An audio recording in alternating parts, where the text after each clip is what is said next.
Shalom. First and foremost, I want to give all praises, honor, and glory to Yahweh, Bahasham, Yahweh Shai, Bahasham, Racha Kodash. Double honors to the elders and the apostles of Great Millstone, and peace and blessings to the elect. And today we're going to go into the book of Proverbs, the 9th chapter. Wisdom hath builded her house. She hath hewn out her 7 pillars. That's the foundation. She hath killed her beasts. She hath mingled her wine. She hath also furnished her table. So this is like, as you can see in the subheading, wisdom's invitation, right? So basically, she's prepared. You know, her house is all set up. You know, she's prepared like a feast. You know, she set up the wine, furnished the table. She has sent forth her maidens. She crieth upon the highest places of the city. That is like call people to her. And this can also be likened onto the Lord sending out the prophets, right? The Yahweh gave the parable about the wedding, the banquet. He hath made ready everything. Now he says, go and bid, you know, the people to come to the marriage. But here it's in the sense of wisdom calling out, you know, as it says, whoso is simple, let him turn in thither or hither. As for him that wanteth understanding, she saith to him, come, eat of my bread, and drink of the wine which I have mingled. See, so wisdom is inviting you to come, right? Leave off. That's why in Proverbs 1 it says, how long, ye simple ones, will ye love simplicity, right? And fools delight in their scorning.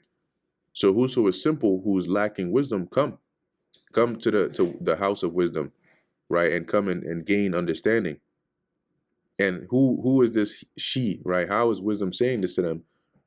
By the mouth of the teachers, by the mouth of the prophets. We are the ones calling out to the simple to come to the Lord, to come and gain wisdom, that you may live.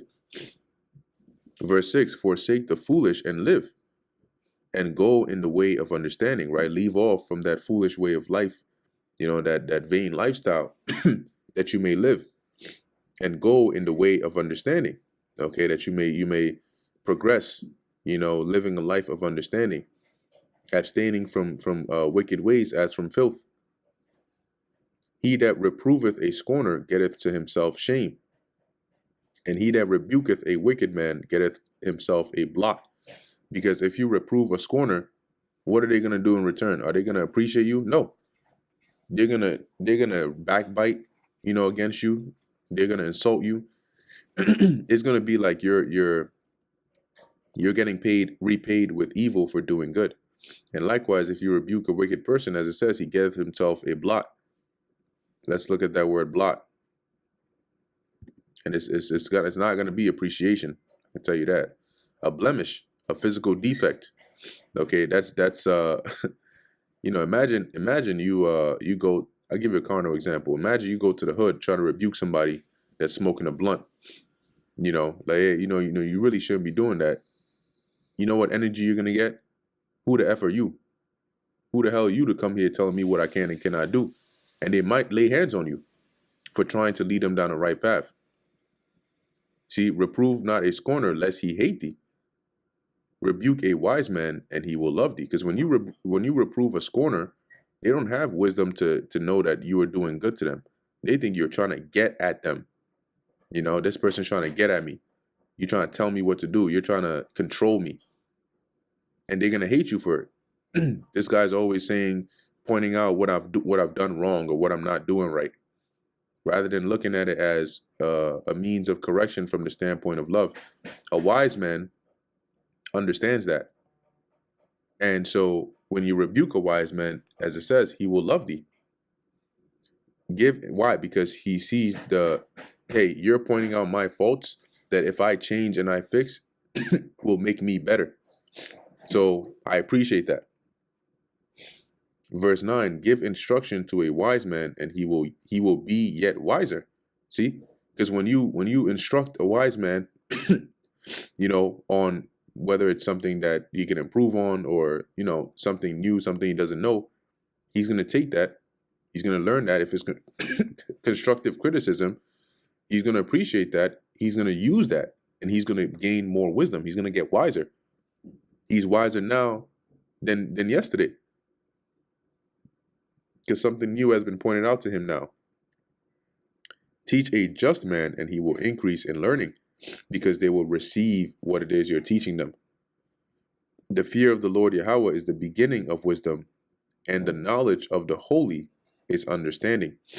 See, so when you start to, fear the Lord, and you start to increase in the knowledge, right, of that which is holy, you start to gain more understanding. And that it's like it's a feedback loop, right? Through the more understanding you're gaining, you desire to fear the Lord even more, which then gives you more wisdom and more knowledge, and then the cycle just keeps going.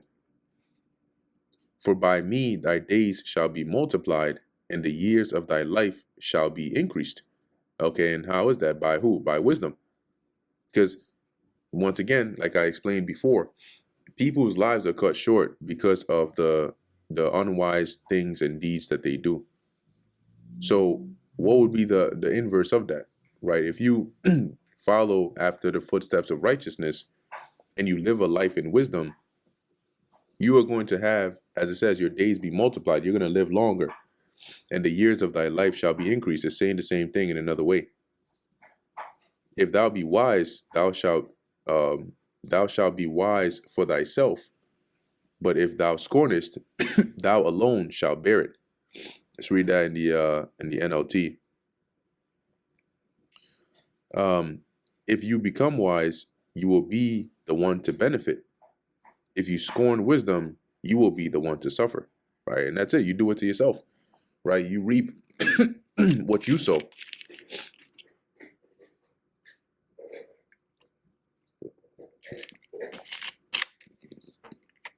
A foolish woman is clamorous. Let's look at that word clamorous. In other words, she won't shut up. To murmur, to growl, to roar, to cry aloud, to rage, to sound, make noise. So boisterous, right? Be disquieted. Nobody wants to deal with a woman like that, right? It says what? Figurative of no, okay. So she's always talking back. She always has something to say. She always wants to have the last word. She's very loud. She doesn't know how to behave like a respectful woman. That's because she's lacking wisdom. That is a foolish woman. She is what? She is simple and knoweth nothing.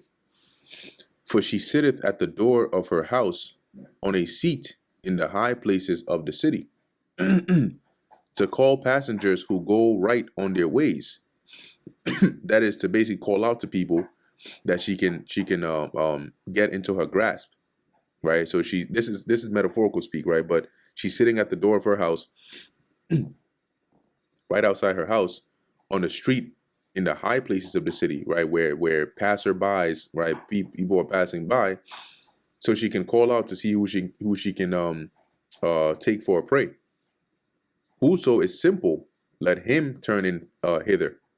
And when you turn in hither, you're going to go into her house with her. And as for him that wanteth understanding, that's one that's lacking in understanding, she saith to him, stolen waters are sweet, and bread eaten in secret is pleasant. What does this mean? Forbidden pleasure feels exciting, right? That's basically what she's trying to entice him to do, right? Forbidden pleasure, that's that stolen waters or bread eaten in secret is exciting. Why? Because it's forbidden. But what? It leads to death. All right, that's what verse 18 goes into. So she's trying to entice them to sin. But he knoweth not that the dead are there, meaning that the path that she's trying to invite you to, back into her crib, that's the path that has led to many people's demise. And that's why it says, him that is simple and wanteth understanding, she's going to say that to, and guess what? He's going to go up in there, and soon he's going to find himself in the pits of hell. It says, but he knoweth not that the dead are there, and that her guests are in the depths of hell. Her guests are those that have come into her house. Okay? Because she leads them down a dark path, a path of sin. And what does that eventually do? It brings judgment upon them, whether instantly or whether at some point in time. But one way or another, it leads those decisions and that wickedness that she entices them to do leads them to the grave, one way or another. And that brings us to the end of the book of Proverbs, the 9th chapter. Lord willing, that was edifying to the elect. In closing, I want to give all praises, honor, and glory to Yahweh, Bahasham, Yahweh Shai, Bahasham, Rachak Wadash. Until next time, Shalom.